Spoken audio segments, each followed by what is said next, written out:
March 3 നടക്കേണ്ട NEET exam മാറ്റി July 7 ആക്കിയിട്ടുണ്ട്.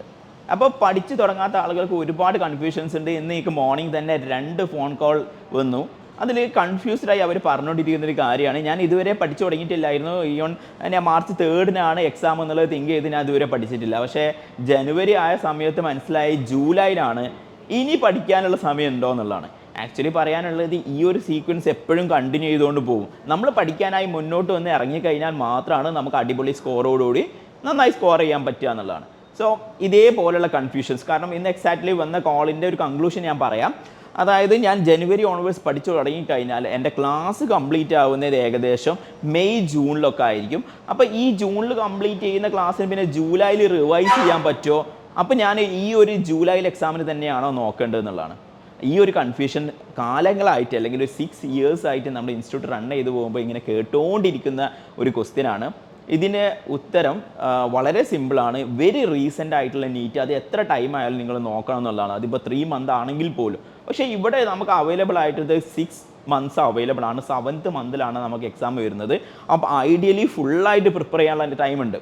അപ്പോൾ എന്താണ് ഈ ജൂണിൽ അല്ലെങ്കിൽ മെയ് ലാസ്റ്റിലേക്ക് ജൂൺ ഫസ്റ്റിലേക്ക് ക്ലാസ് കംപ്ലീറ്റ് ചെയ്യുന്നതിൻ്റെ ബുദ്ധിമുട്ട് നോക്കാം. അപ്പോൾ നമ്മൾ എപ്പോഴും ടോട്ട് വരുന്നത് ജൂൺ ലാസ്റ്റ് ക്ലാസ് കഴിയുന്നതിൻ്റെ ശേഷം പിന്നെ ഫുള്ളി നമ്മൾ പഠിക്കുന്ന ഒരു മെഷീനായി അതിൻ്റെ ശേഷം കംപ്ലീറ്റ് ചെയ്യും. അതുവരെ നമ്മൾ ക്ലാസ് കേൾക്കുന്ന ഒരു മെഷീൻ മാത്രമാണെന്നുള്ളതാണ്. ആക്ച്വലി വളരെ തെറ്റായിട്ടുള്ള ധാരണയാണ്. നിങ്ങൾ ജാനുവരി ക്ലാസ് കേൾക്കുന്നത് മുതൽ തന്നെ അത് പ്രോപ്പർലി നിങ്ങൾ റിവൈസ് ചെയ്യാൻ തുടങ്ങുന്നുണ്ട്. ജാനുവരിയിൽ കംപ്ലീറ്റ് ചെയ്ത ക്ലാസ് ചിലപ്പോൾ മെയ് ആകുമ്പോഴേക്ക് ഇനിയിപ്പോൾ മാർച്ച് ആകുമ്പോഴത്തേക്ക് തന്നെ നിങ്ങൾ 4-5 തവണ അത് റിവൈസ് ചെയ്തിട്ടുണ്ടാവും. ഫെബ്രുവരിയിൽ കേൾക്കുന്ന 4-5 സബ്ജക്റ്റ് അല്ലെങ്കിൽ 2-3 സബ്ജക്ട്സ് നിങ്ങൾ മാർച്ചിൽ 1-2 തവണ റിവൈസ് ചെയ്യുന്നു. അത് ഏപ്രിലിൽ എത്തുമ്പോഴത്തേന് വീണ്ടും അത് റിവൈസ് ചെയ്ത് എത്തുന്നുണ്ട്. അങ്ങനെ നിങ്ങൾ മെയ് ലാസ്റ്റ് ആകുമ്പോഴത്തേന് ഓൾമോസ്റ്റ് 16-17 സബ്ജക്റ്റ് നിങ്ങൾ കവർ ചെയ്യുന്നുണ്ട്. മെയ് ജൂണിലേക്ക് എത്തുമ്പോഴേക്ക് ലാസ്റ്റ് വരുന്ന സബ്ജക്റ്റ് മാത്രമാണ് നിങ്ങൾക്ക് കൂടുതൽ തവണ റിവൈസ് ചെയ്യാൻ പറ്റാത്തത്. Still that is okay. കാരണം എന്താ, ജൂലൈയിലാണ് എക്സാം. വെരി റീസെൻ്റ്ലി കേട്ട ക്ലാസ് ആൻഡ് 1-2 തവണ മാത്രം റിവൈസ് ചെയ്തിരിക്കുന്നെങ്കിലും എക്സാമിന് അത് റിപ്രൊഡ്യൂസ് ചെയ്യാൻ പറ്റും. സോ നിങ്ങളെ തോട്ടിനുള്ള ഒരു കൺക്ലൂഷൻ അവിടെ തന്നിരിക്കുകയാണ്. നിങ്ങൾ ഇപ്പോൾ തന്നെ പ്രിപ്പറേഷൻ സ്റ്റാർട്ട് ചെയ്യാം. ജൂലൈയിൽ എക്സാം എഴുതാൻ ആളുകൾ ഇപ്പോൾ ഒന്നും പ്രിപ്പയർ ചെയ്തിട്ടില്ല എന്നുണ്ടെങ്കിലും ഇനഫ് ആയിട്ടുള്ള ടൈം ഉണ്ട്. പ്രൊവൈഡഡ് ഈ ടൈമിൽ വേറെ കാര്യങ്ങളൊന്നും ചെയ്യാൻ പറ്റില്ല, കംപ്ലീറ്റ്ലി പഠനത്തിന് വേണ്ടി ഇരിക്കണം എന്നുള്ളതാണ്.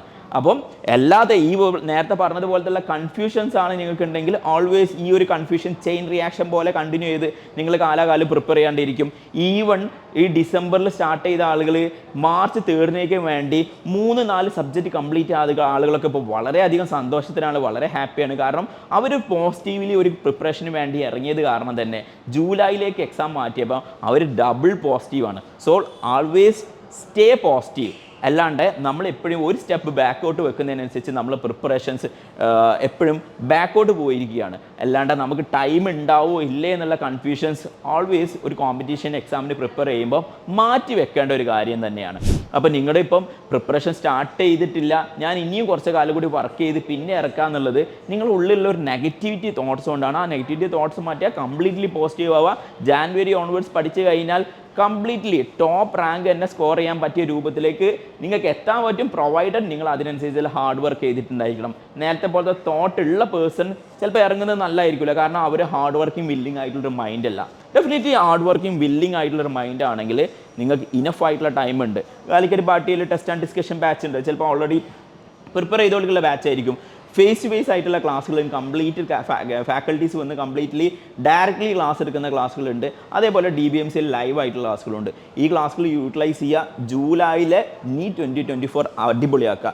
കാരണം നീറ്റ് 2025 എങ്ങനെ ഹാപ്പൻ ചെയ്യും എന്ന് നടക്കുന്നുള്ളതിന് എക്സാക്ട്ലി നമ്മളെ എടുത്തൊരു ധാരണയില്ല. ഇനിയപ്പോൾ അത് നെക്സ്റ്റ് ആവുമോ എന്നുള്ളതിനൊന്നും ഇതുവരെ കൺഫർമേഷൻസ് കിട്ടിയിട്ടില്ല. സോ 2024 ആണ് നമ്മളെ കയ്യിലുള്ള റീസെൻറ്റ് എക്സാം. അത് അടിപൊളിയായിട്ട് എഴുതുക, ഉഷാറായിട്ട് പ്രിപ്പയർ ചെയ്യുക. Always stay positive. Thank you.